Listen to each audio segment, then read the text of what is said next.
नमस्कार दोस्तों, कैसे हैं आप लोग। उम्मीद करता हूँ मस्त होंगे और स्वस्थ होंगे। तो फाइनली आज की इस वीडियो में हम आपको बताने वाले हैं हिंदी का वायरल क्वेश्चन पेपर। ठीक है, जो 26 अक्टूबर का क्लास 10th के जितने भी विद्यार्थी हैं उनका एग्जाम होने वाला है 26 अक्टूबर को।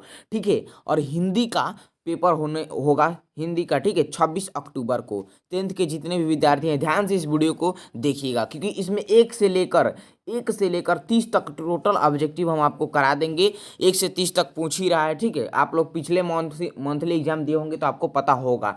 ठीक है, तो 1 से 30 का आंसर हम आपको 5 से 6 मिनट के अंदर करा देते हैं। सॉरी, 1 से 30 तक का आंसर आप लोग ध्यान से इस वीडियो को देख लीजिए और पूरा याद कर लीजिए और जाइए कल एग्जाम दीजिए, पूरा गर्दा मचा दीजिए। ठीक है, ये एकदम 100% ओरिजिनल क्वेश्चन पेपर है, आपको 100% ओरिजिनल है, गारंटी में आपको दे दूंगा। ठीक है, एकदम 100% जाइए, एक कल के पेपर में सेम टू सेम एकदम यही रहेगा। ठीक है, और एक और बात, इसका पीडीएफ लेना चाहते हैं सबसे पहले बता दें आपको। देखिए, चलिए वीडियो को लास्ट में बताते हैं। ठीक है, चलिए तो चलिए स्टार्ट करते हैं। यहाँ पे एक एक प्रश्न को हम फटाफट देखते हैं। ठीक है, 1 से 30 तक प्रश्न रहेगा, जिसमें से आपको 25 को बनाना पड़ेगा। ठीक है, पिछला एग्जाम आप लोग दिए होंगे तो पता चल ही गया होगा। देखिए, चलिए अब शुरू करते हैं। टांग अड़ाना मुहावरे का अर्थ है, फटाफट आपको आंसर कराते चलेंगे। ठीक है, तो टांग अड़ाना मुहावरे का जो अर्थ है, ये अड़चन डालना। ठीक है, 2 नंबर है। 3 13 होना मुहावरे का अर्थ है, तो 3 13 होना मुहावरे का जो अर्थ होता है। देखिए, ये प्रश्न काफ़ी ज़्यादा हम आपको कराए हैं भी हैं। ठीक है, चलिए फटाफट आपको हम बताते चल रहे हैं। 3 13 होना मुहावरे का अर्थ है, तो इसका राइट आंसर होगा भाग जाना।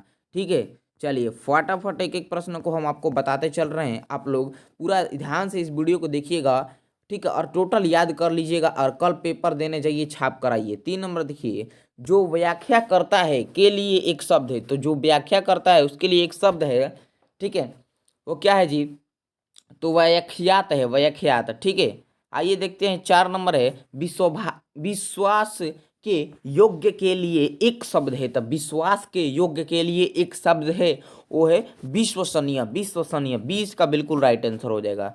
उसके बाद यहाँ पे 5 नंबर है, उदार शब्द का विलोम है। उदार शब्द का हाँ विलोम पूछ रहा है यहाँ पे।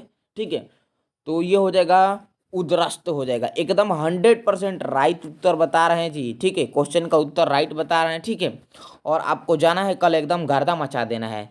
6 नंबर देखिए, एकत्र शब्द का विलोम है। एकत्र शब्द का विलोम है विकिरण। एकत्र शब्द का विलोम विकिरण। और 7 नंबर यहाँ पे देखेंगे, निम्नलिखित में कौन शब्द गंगा का पर्यायवाची है, तो निम्नलिखित में कौन शब्द गंगा का पर्यायवाची है, जाहवी है, जाहवी। ठीक है, आइए 8 को देखते हैं, निम्नलिखित में कौन आनंद शब्द का पर्यायवाची है, तो आनंद शब्द का पर्यायवाची जो है वो है प्रमोद। ठीक है, उसके बाद यहाँ पे आ जाता है हमारा नेक्स्ट है। चलिए नेक्स्ट देखिए 9 नंबर कि हाँ, हर्फ नमोला, हर्फ नमोला शब्द में कौन समास है, तो हर्फ नमोला शब्द में कौन समास है जी, तो ये है तत्पुरुष है। ठीक है, उसके बाद यहाँ पे 10 नंबर है हमारा, देखिएगा, महावीर शब्द में कौन समास है, तो महावीर शब्द में कौन सा समास है, कर्मधारय समास है।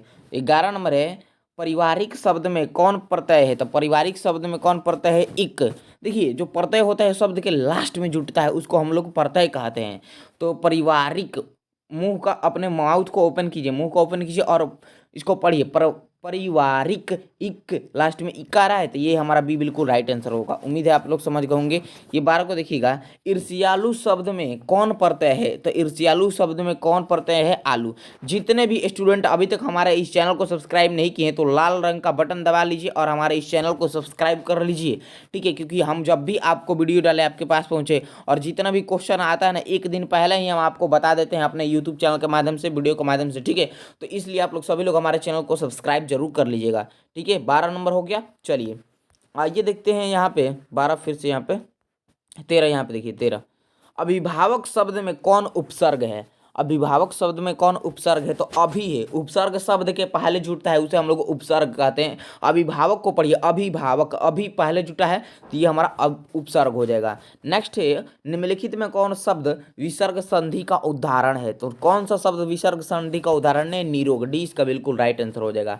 आइए उसके बाद से देखते हैं अगला प्रश्न है, उल्लास शब्द का संधि विच्छेद है, तो उल्लास शब्द का संधि विच्छेद जो है उत प्लस लास, उल्लास। ठीक है, नेक्स्ट, द का उच्चारण स्थान क्या है, तो द का उच्चारण स्थान जो है वो है हमारा, हाँ, द का दंत है, द का दंत।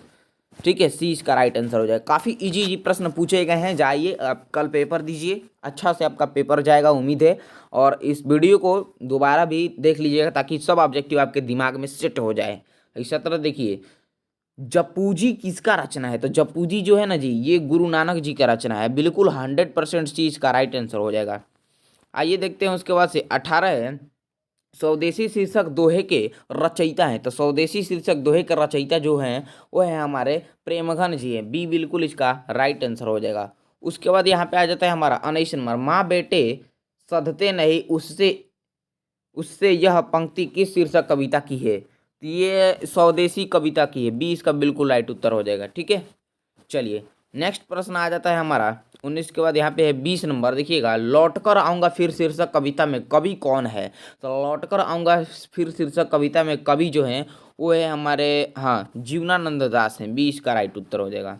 उसके बाद 20 हो गया हमारा। आइए यहाँ पे 21 कट गया है, सॉरी, यहाँ पे 22 नंबर देखिएगा, एक उतना बता रहे हैं, चलिए एक कट गया, माफ़ी चाहता हूँ। चलिए 22 देखिए, किस देश के लोग बड़े बड़े नख पसंद करते थे?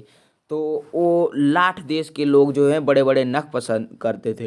ठीक है, 23 देखिए, हु आर शुद्राज किसकी रचना है? तो हु आर शुद्रास यतीन्द्र मिश्रा जी की रचना है।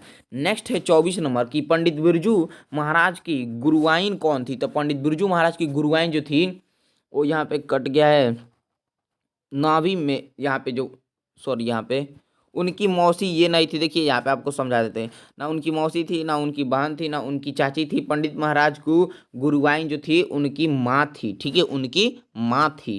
ठीक है, ए भी इसका राइट आंसर हो जाएगा। ठीक है, उसके बाद आइए 25 नंबर को देखते हैं। हमारा 25 नंबर क्या है? मछली शीर्षक पाठ साहित्य की कौन विद्या है? तो मछली शीर्षक पाठ साहित्य की कौन विद्या है जी? तो ये है हमारा कहानी है, वो कहानी है। ठीक है, शिक्षा।